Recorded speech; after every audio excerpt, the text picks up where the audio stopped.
আসসালামু আলাইকুম প্রিয় ভিউয়ার্স, আশা করছি আপনারা ভালো আছেন। আজকে আমি ষষ্ঠ শ্রেণীর গণিত অনুশীলনী 1.3-এর গসাগু নির্ণয়ের আরেকটি পদ্ধতি নিয়ে আলোচনা করছি। আজকে আমার আলোচ্য বিষয় হচ্ছে ভাগ প্রক্রিয়ায় গসাগু নির্ণয়। তো আগেই বলে নেই, ভাগ প্রক্রিয়ায় গসাগু নির্ণয় হবে হবে হলো যে ভাগ করতে করতে সর্বশেষ যে ভাজকটা থাকবে সেই ভাজকটাই হবে নির্ণেয় গসাগু। তো এইখানে আগে বলার আগে অঙ্ক করতে হবে। অঙ্ক করলে বোঝা যাবে যে গসাগুটা কোনটা হচ্ছে। তাহলে আমরা প্রথমে 12 ও 30 এর গসাগু নির্ণয় করি। হ্যাঁ, তাহলে নিয়ম হচ্ছে প্রথমে যে সবচেয়ে ছোট অঙ্কটা থাকবে, সংখ্যাটা থাকবে, সেই সংখ্যা দিয়ে আমরা বড় সংখ্যাকে ভাগ করব। ঠিক আছে? তাহলে এখানে দেখেন ছোট আছে 12, তাহলে 12 দিয়ে আমরা কি করব, 30কে ভাগ করব। তাহলে 30কে ভাগ করলে দেখা যাচ্ছে কি এই 12 30-এর মধ্যে 2 বার যায়, তাহলে হয় 12 দুগুণ 24, তারপরে থাকে কত 6। এখন নিয়ম হচ্ছে এই 6 কি 6টা কি থাকলো, ভাগশেষ থাকলো। এই ভাগশেষটা এখন ভাজক হয়ে যাবে। ভাজক হবে হলো এই ভাগশেষটা, আর ভাজ্য হবে হলো এই প্রথম ভাজকটা। এই প্রথম ভাজকটাকে আমরা আবার এই ভাগশেষ, অর্থাৎ এখন হয়ে গেল কি এই ভাজক, এই ভাজক দিয়ে এটাকে আবার কি করব, ভাগ করব। তাহলে এই 6 দুগুণ 12। যদি ভাগশেষ শূন্য হয়ে যায় তারপরে আমাদেরকে আর করতে হবে না। এখন আমরা খেয়াল করব যে শেষের ভাজকটা কত। শেষের ভাজকটা হচ্ছে এখানে এই যে 6। তাহলে এই 6 হবে হলো নির্ণেয় গসাগু। নির্ণেয় গসাগু হবে 6। ঠিক আছে? এই শেষ ভাজকটা হবে নির্ণেয় গসাগু। আমার কাছে যে গসাগু নির্ণয়ের 3টা পদ্ধতি, তার মধ্যে সবচেয়ে সোজা এই পদ্ধতি মনে হয়। তো আপনাদের কাছে এক একটা বেশি সহজ মনে হতে পারে, তবে আমার মনে হয় কি, যদি পরীক্ষাতে গসাগু নির্ণয় সম্পর্কিত কোনো অঙ্ক আসে এবং যদি কোনো শর্ত দেয়া না থাকে, যে মৌলিক গুণনীয়কের মাধ্যমে বা সাধারণ গুণনীয়কের মাধ্যমে গসাগু নির্ণয় করো, এইগুলো যদি কোনো কিছু দেয়া না থাকে, তাহলে আমার মনে হয় এই পদ্ধতিতে অঙ্ক করাটাই মানে ভালো হবে। এবার আমরা এখানে যেহেতু অত বেশি বোঝানোর কিছু নাই, তাই আমরা বেশি অঙ্ক করে দিই, তাহলে বুঝতে বেশি সুবিধা হবে। তাহলে আমরা কি করব, আমরা 28, 48 আর 72-এর গসাগু নির্ণয় করব। আমরা আরেকটা অঙ্ক করি, এই 28, 48 ও 72-এর গসাগু নির্ণয় করি। ঠিক আছে? গসাগু বের করব। ঠিক আছে? তাহলে নিয়ম হচ্ছে কি, সবার প্রথমে সবচেয়ে ছোট সংখ্যাটা দ্বারা তার বড় সংখ্যাকে ভাগ করব। তাহলে এখানে আছে 28, 48, 72। 28 দ্বারা আমরা আগে 48কে ভাগ করি। তাহলে একবার যায় এই যে 28, 0, আর এখানে থাকে 2। এখন এটা হয়ে যাবে কি, এই ভাগশেষটা এখন আবার হয়ে যাবে ভাজক, আর এই প্রথম ভাজকটা এখন হয়ে যাবে আবার ভাজ্য। ঠিক আছে? ঠিক আছে, আবারও একবার, তাহলে 20।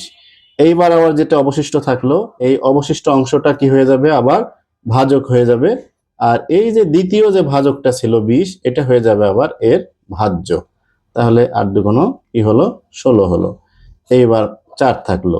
এইবার যখন এই 4 অবশিষ্ট থাকলো, সেটা হয়ে গেল আবার ভাজক, আর এই ভাজকের ভাজ্য হবে হলো এই 8।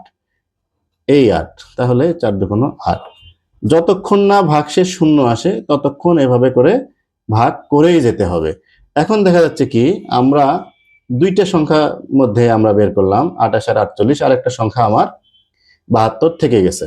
সেক্ষেত্রে আমরা কি করব, আবার লিখে এই শেষ যে ভাজকটা ছিল সেটা দিয়ে আবার কি করব, এই 72কে ভাগ দেব। তাহলে দেখা যায় 4 1 4, 3 2 32, 4 8 কত 32। এই যে শূন্য হয়ে গেল। যখন ভাগশেষ শূন্য হয়ে গেল, এই ভাগশেষ শূন্য হওয়ার সময় যে ভাজকটা ছিল, অর্থাৎ শেষ ভাজক, এই ভাজকটাই হবে নির্ণেয় কি, গসাগু। অতএব নির্ণেয়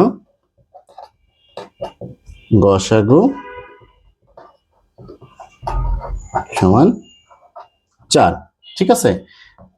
অনেকেই এই ভাগের এইগুলোর নাম জানে না। তাদের জ্ঞাতার্থে আমি একটু নামগুলো বলে দিই। এই যেটাতে ভাগ করা হয় এটাকে কিন্তু বলা হয় ভাজক। ঠিক আছে? এটার নাম হচ্ছে ভাজক। আর যাকে ভাগ করা হয় সেটাকে বলা হয় ভাজ্য। ঠিক আছে? আর এই ভাজ্যকে এই ভাজক দিয়ে ভাগ করে এই ডান পাশে যেটা লেখা হয় এটাকে বলা হয় ভাগফল। আর ভাগফল যদি নিঃশেষে বিভাজ্য না হয় তাহলে যে অবশিষ্ট অংশ থাকে এটাকে বলা হয় কিন্তু ভাগশেষ। অর্থাৎ এটা ভাজক, এটা ভাজ্য, এটা ভাগফল, আর এইটা হলো কি ভাগশেষ। ঠিক আছে? তো এভাবে করে আমরা কি করতে পারি, ভাগ প্রক্রিয়ার মাধ্যমে আমরা গসাগু নির্ণয় করতে পারি। আমরা আরেকটা অঙ্ক করি।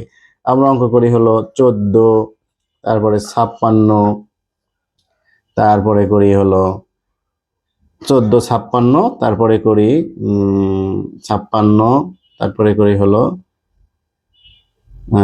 112। এদের আমরা একটা গসাগু বের করি। তাহলে আমরা কি করব, প্রথমে 14 দিয়ে 56কে ভাগ দিই। হ্যাঁ, তাহলে দেখা যাচ্ছে কত, তাহলে দেখা যাচ্ছে এই 14 দিয়ে 56কে তাহলে 4 বার যায়, 4 4 16, 6 হাতে থেকে 1, 4 একে 4 আর একে 5, এই যেটা মিলে গেল। এইবার তাহলে এই ভাজক দিয়ে আবার এটাকে ভাগ করব। তাহলে এই 14 ভাগ হলো 112। দেখি কত হয়। 8 বার 4 8 32, 8 বার 4 8, 8 বার 4 8 32, 2 হাত থেকে 3, 8 4 3 11। এই যে এটা একবারে মিলে গেছে। হ্যাঁ, এখানেও একবার ভাগ করে মিলে গেল, এখানে লিখবো আবার আবার আবার এখানেও একবারে ভাগ করে মিলে গেছে। তাহলে এই শেষ যে ভাজক এটাই হবে নির্ণেয় গসাগু। অতএব নির্ণেয় গসাগু সমান 14। তো আশা করছি ভাগ প্রক্রিয়ায় গসাগু নির্ণয় আপনারা বুঝতে পারলেন। তো এইভাবেই বেসিক বিষয় যদি আমরা জেনে ফেলি তাহলে যেভাবে প্রশ্ন আসুক না কেন আমরা তার সমাধান করতে পারবো। তো প্রতিদিনের মতোই একটা অনুরোধ, যদি আমার এই ভিডিওটা আপনারা আমার YouTube channel basic math with Mita sir থেকে দেখে থাকেন তাহলে চ্যানেলটাকে অবশ্যই সাবস্ক্রাইব করুন। আর ফেসবুক পেজ থেকে যদি দেখে থাকেন তাহলে basic math with Mita sir এই ফেসবুক পেজটাকেও আপনারা ফলো দিয়ে রাখুন। আর অবশ্যই লাইক কমেন্ট শেয়ার করে অন্যকে দেখার সুযোগ করে দিন। এই আশাবাদ ব্যক্ত রেখে আজকে এখানেই শেষ করছি। সবাই ভালো থাকুন, সুস্থ থাকুন। আল্লাহ হাফেজ।